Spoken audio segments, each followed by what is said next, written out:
The topic of this week is the center of parallel forces and the center of gravity.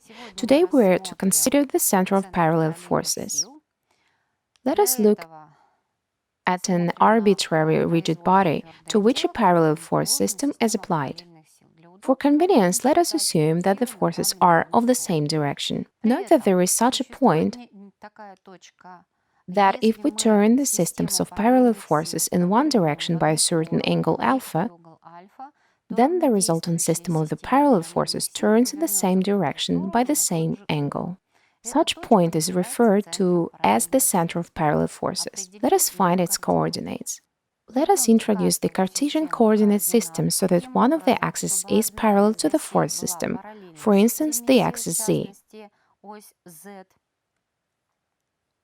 And now let us find the coordinates of the center of parallel forces according to the Varignon theorem. Let us consider the moment of resultant and the moment of the force system with respect to the axis x and axis y.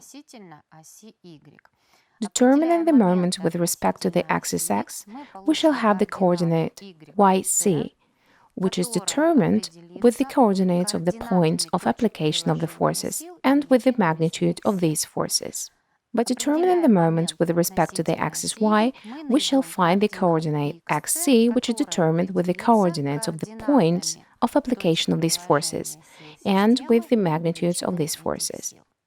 To determine the coordinate zc, we need to turn the force system by an angle of 90 degrees, which we can do with the definition of the system of parallel forces, such that the forces be parallel to the axis y. In this case, again, determining the moment of resultant and of all the forces with respect to the axis x, according to the Varignon theorem, we have the coordinate zc. The coordinates of the points of application of the corresponding forces and their magnitudes are to be included in the equation.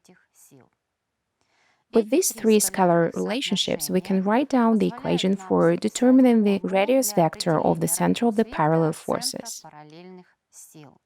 The radius vector of the center of parallel forces is determined by the forces included in the system and by the radius vectors of the points of application of these forces.